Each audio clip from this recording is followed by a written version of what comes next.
శివమహాపురాణంలో రుద్ర సంహితలో సృష్టికాండలో 12 చాప్టర్లో 20 శ్లోకా నుంచి బ్రహ్మ దగ్గరికి సకల దేవతలు వెళితే సకల దేవతలు బ్రహ్మ కలిసి మళ్ళీ ఆ విష్ణువు దగ్గరికి వెళ్ళి దేని ద్వారా అయితే పరమసుఖం లభిస్తుందో ఎవరిని ఆరాధించడం ద్వారా సకల మనోవాంఛిత కోరికలన్నీ కూడా నెరవేరుతాయి అని అడిగితే పూర్వం ఏదైతే నీకు నాకు ఆ పరమేశ్వరుడు చెప్పాడో మళ్ళీ ఎందుకు అడుగుతున్నారు? నిత్యము లింగస్వరూపంలో ఉన్న ఆ పరమాత్మను ఆరాధించవలసిందే. ఎందుకు? నిరాకారకి ప్రతీక శివలింగము. ఆకారానికి అతీతంగా ఉన్నవాడు పరమాత్మ, నామానికి అతీతంగా ఉన్నవాడు పరమాత్మ, గుణాలకు అతీతంగా ఉన్నవాడు పరమాత్మ, ఆది అంతం లేనివాడు పరమాత్మ, సనాతనుడు, ఆది నుంచి ఉన్నవాడు, అలాగే సర్వానికి మూలమైనవాడు. అందుకని నిత్యము నీ ఉనికికి కారణమైన వాడు. ఇది నిత్యము చెయ్యటం ద్వారా సకల అంటే మనస్సులో ఉన్న సకల కోరికలు మనోవాంఛిత ఫల సిద్ధిరస్తు అంటాం. అవన్నీ కూడా పూర్తిగా అందరికీ లభిస్తాయి. అది కూడా ఆ శివ పూజ లింగ రూపంలో ఉన్న శివ పూజ చెయ్యటం వల్ల అని చెప్పి సా హానిస్తన్మహాచిద్రం సాంధత సాచా ముగ్ధత యన్ముహూర్తం క్షణం వాపి శివం నైవ సమర్చయేత్. ఏ మనుష్యుడైనా ఎవరైనా సరే ఒక్క క్షణకాలమైనా సరే ఆ జీవితం ఆ పరమేశ్వరుని పూజించకపోతే అది వృధా, మనకి మనమే హాని చేసుకున్నట్టు. ఎట్లాంటివైనా సరే తొలగిపోవటానికి ఆ పరమేశ్వరుడు యొక్క పూజ అన్నది చెయ్యటమే దీన్ని తొలగించగలుగుతుంది. లేకపోతే వాళ్ళు ఎలా ఉంటారు? అంధులుగా ఉంటారు, మూర్ఖంగా ఉంటారు. ఎందుకంటే జ్ఞాన వికసన జరగదు. అందుకే ఒక ముహూర్త కాలం కూడా ఒక్క క్షణమైనా సరే మనుష్యుడైనా సరే శివ పూజ చెయ్యకుండా ఉండకూడదు. ఇలా ఎవరు ఉంటారు? మూర్ఖంగా ఉన్నవాళ్ళు, అంధకారంలో ఉన్నవాడు ఉంటారు, వికారాల మయంగా ఉన్నవాడు ఉంటాడు. భవభక్తి పరాయే చ భవ ప్రాణాత చేతసః భవ సంస్మరణాయే చ నాతే దుఃఖస్య భాజనాః. ఎవరైతే శివభక్తి పారాయణలో, ఇక్కడ మళ్ళీ శివభక్తి పారాయణలు అంటే విష్ణు భక్తులు కాదు, లేకపోతే ఆ పరమేశ్వరి భక్తులు కాదు అన్న భావనలో కాదు. పరమాత్మ, అన్నిటికీ పరమంగా ఉన్నవాడు పరమాత్మ. ఆ భక్తి ఉన్నవాడు ఆ పరమాత్మని తెలుసుకోవాలని, నాకున్న అజ్ఞానాన్ని వికారాన్ని నేను తొలగించుకోవాలన్న తపనతో ఉన్నవాళ్ళు. అందుకే పారాయణులు. ఆ పరమాత్మ యొక్క అనురక్తిగా ఆ మనస్సంతా ఆయన మీద పెట్టి ఆయన స్మరణ చెయ్యాలి. అట్లాంటి వాళ్ళకి దుఃఖాలకి పాత్రత ఉండదు, అంటే దుఃఖాలు ఉండవు. అంటే నిజంగా నాకు పరమభక్తి ఉంది కాబట్టి నాకు దుఃఖాలు ఉండవు, ఇంకా లోకంలో ఉన్న వాళ్ళందరికీ దుఃఖాలే ఇస్తాడా పరమాత్మ? ఇప్పుడు నాకు కొంతమంది శిష్యులు ఉన్నారు, అందులో కొంతమంది నాకు ఇష్టం, ఆ శిష్యులు కూడా నా పట్ల బాగానే ఉంటున్నారు కాబట్టి వాళ్ళని నేను బాగా చూసేసుకుని వేరే వాళ్ళందరినీ బాధించేస్తాను నేను లౌకికంగా. కానీ పరమాత్మ అలా కాదు. నీకు నచ్చినా నచ్చకపోయినా, నువ్వు పూజించినా పూజించకపోయినా అందరి మీద వాత్సల్యాన్ని ఎప్పుడూ కృపాసాగరాన్ని ప్రసరింప చేస్తూనే ఉన్నాడు. అది నువ్వు గ్రహించగలేకపోవటానికి కారణం నీ మూర్ఖత్వము, నీ అజ్ఞానము. అంతేగాని నాకు ఇవ్వలేదంటానికి, నాకు చెయ్యలేదంటానికి వీలు లేదక్కడ. స్మరణ ఎప్పుడు చేయగలవు? పాపాలు తొలగిపోయినప్పుడు. అజ్ఞానం అన్నది నీకు తొలగిపోతున్న కారణంగా ఇటువైపుగా మక్కువ వస్తుంది, ఇటువైపు ఆ భక్తి అన్నది దృఢపడుతూ ఉంటుంది. ఈ దృఢపడే క్రమంలో దాన్ని స్మరించాలన్న కోరిక రావటం కారణంగా స్మరిస్తూ ఉన్న క్రమంలో ఏమవుతుంది అంటే స్మరణ చేయకుండా ఉండలేని స్థితికి వెళ్ళిపోతావు. ఇది చేస్తున్నానంటే ఆ పరమాత్మ సాన్నిధ్యాన్ని నేను కోరుకుంటున్నాను కాబట్టి నేను ఇంకా ఇంకా మార్పు చెందుతూ ఉండాలి. నా వికారాలు ఎవడో వచ్చి చెప్పటం కాదు, నాకు నేనుగా గుర్తించుకుని అవి నేను సరిదిద్దుకునే ప్రయత్నాన్ని చచ్చేదాకా కొనసాగిస్తూనే ఉంటాను. ఎందుకంటే నేను వికారాలమయంగానే ఉన్నాను, వికారాలు మాయామోహాలకి లోబడుతూనే ఉంటాను కాబట్టి జాగ్రత్తగా ఉంటాను. అది స్మరణ అంటే. అందుకే ఆ అనురక్తి ఉన్నవాళ్ళు, ఆ చిత్తం ఉన్నవాళ్ళు ఆ మనస్సు పరమాత్మ మీద పెట్టి ఆ స్మరణ అన్నది ఎలా చేస్తారు? 24 గంటలు 365 రోజులు ఎక్కడున్నా సరే, నా ఇంట్లో ఉన్న ఏ ఊర్లో ఉన్నా అదే చేస్తాను. నా మనస్సు ఆ పరమాత్మ మీద ఉంది కాబట్టి. అందుకే వాడికి దుఃఖం ఉండదు అంటే దుఃఖాలు రావు, రోగాలు రావని కాదు, వాళ్ళ కొట్టుకు వస్తాయి. అయితే ఏదో నేను చేసున్న కారణంగా ఈ ప్రతిఫలం వచ్చింది. సృష్టికే మూలమైన వాడు, క్షణకాలంలో సర్వాన్ని చేయగలిగిన వాడు నాకు ఇది తీయలేడా? ఆయనకి తీసే సమర్థత ఉంది. ఆ యోగ్యత నేను తెచ్చుకోవాలి. పైగా ఇది నా శ్రేయస్సుకే ఇచ్చాడు. పైగా నేను ఎంత మొయ్యగలను అంతే ఇచ్చాడు. ఆనందంగా స్వీకరించటం. సుఖాన్ని ఎలా స్వీకరించానో దీన్ని అలాగే స్వీకరిస్తాను. అందుకు నాకు దుఃఖం ఉండదు. ఆ పరమాత్మ మీద ప్రీతే ఉంటుంది. ఆ సమర్పణ భావంతో ఉంటాను. భవనాని మనోజ్ఞాని మనోజ్ఞాభరణః స్త్రియః ధనం చాతృష్టి పర్యాంతం పుత్ర పౌత్రాది సంతతి.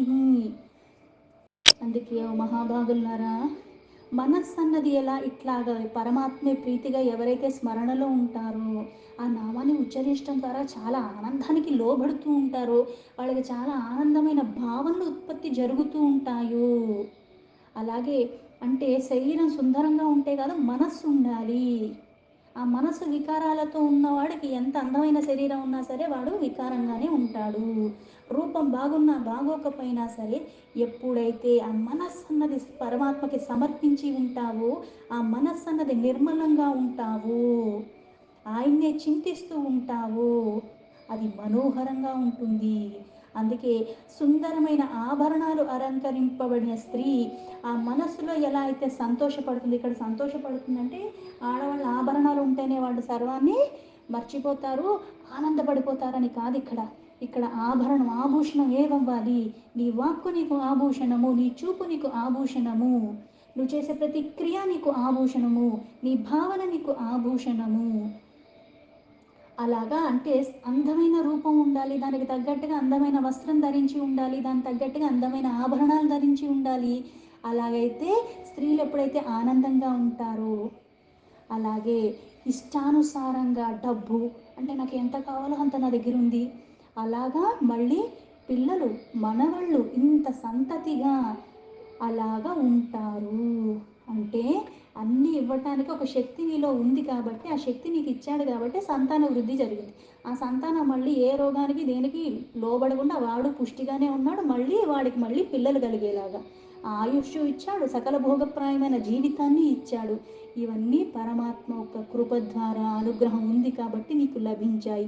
అది మహద్భాగ్యంగా భావించాలి. ఆ స్మరణ ప్రతి ఒక్క నిమిషము చేస్తూ ఉండాలి.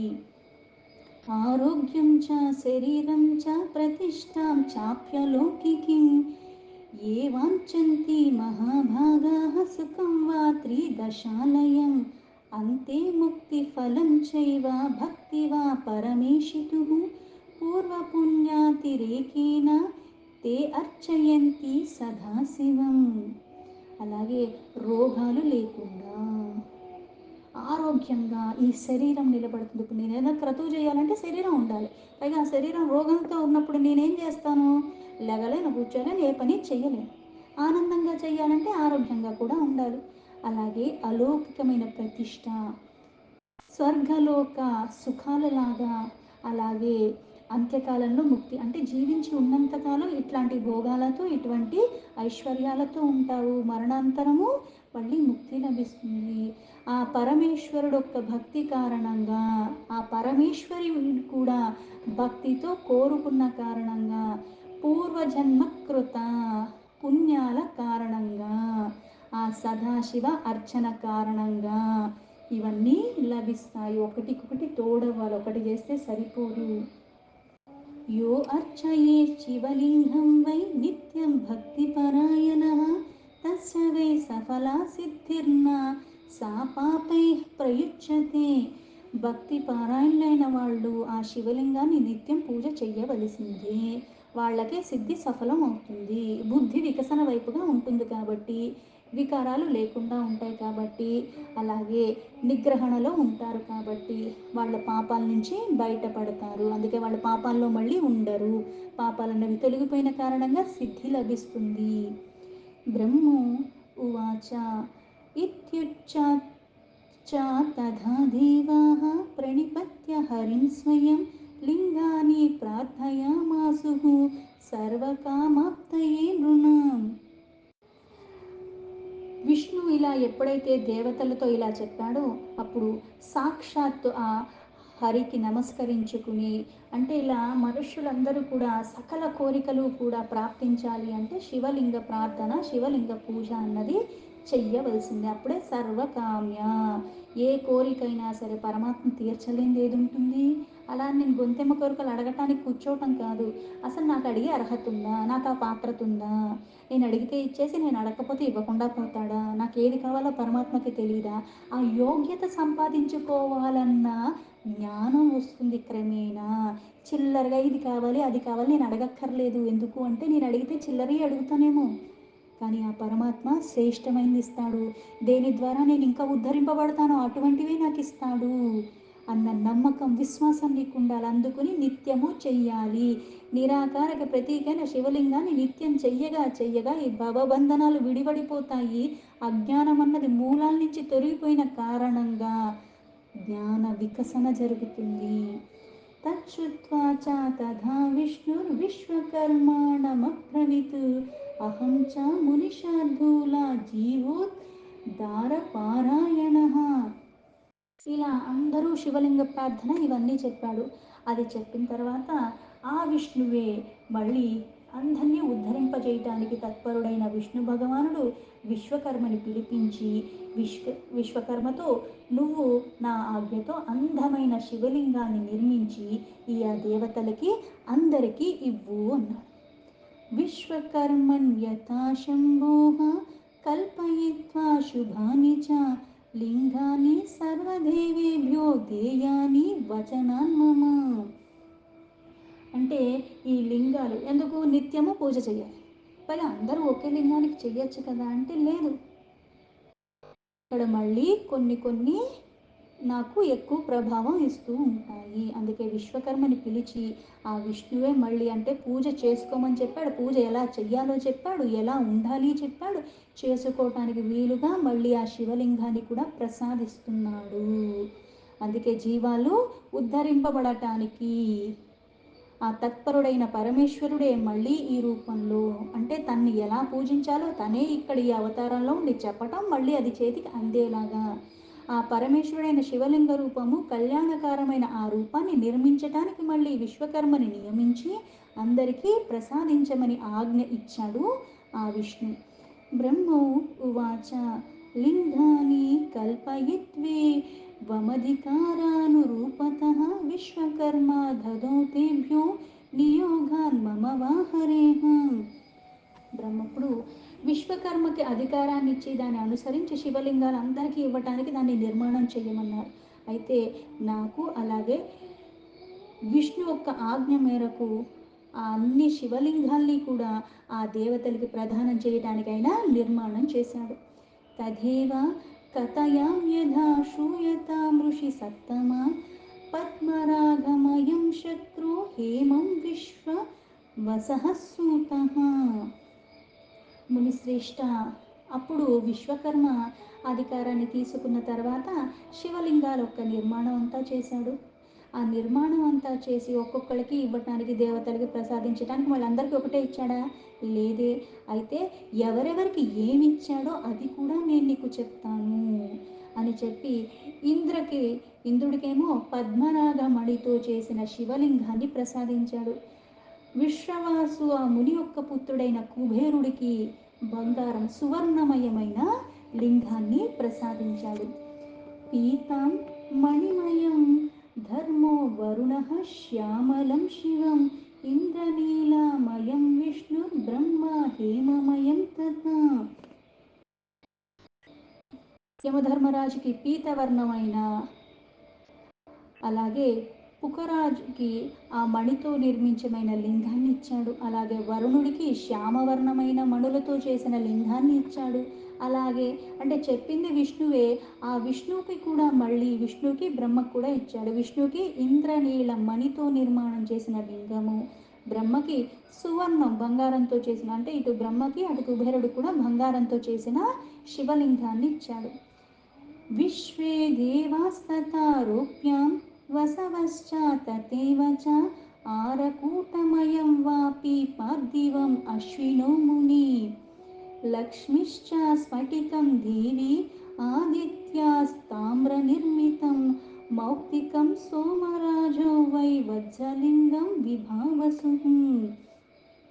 అలాగే వరుణుడికి శ్యామవర్ణంలో ఉన్నది ఇచ్చిన తర్వాత, ఇంద్రుడికి బ్రహ్మకి కూడా అవన్నీ ఇచ్చిన తర్వాత, విశ్వదేవతలకేమో ఆ చందనంతో చేసిన శివలింగాన్ని, వసుగణములకేమో పీతాంబరంతో చేసిన శివలింగాన్ని, అశ్విని కుమారులకేమో పార్థివలింగాన్ని, లక్ష్మీదేవికేమో స్ఫటికంతో చేసిన శివలింగాన్ని, ఆదిత్యాది ఏదైతే 12 ఉన్న వాళ్ళకి తామ్రతో చేసిన లింగాన్ని, అలాగే చంద్రుడికి మౌక్తికము అంటే ముత్యంతో చేసిన శివలింగాన్ని ప్రసాదించాడు. అలాగే అగ్నిదేవుడికి వజ్రమయమైన శివలింగము,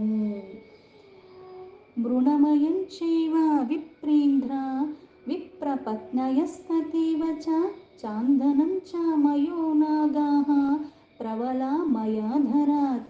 అలాగే బ్రాహ్మణులకి, అలాగే బ్రాహ్మణుల యొక్క భార్యలకి కూడా మృణమయమైన పార్థివ శివలింగాన్ని ప్రసాదించాడు.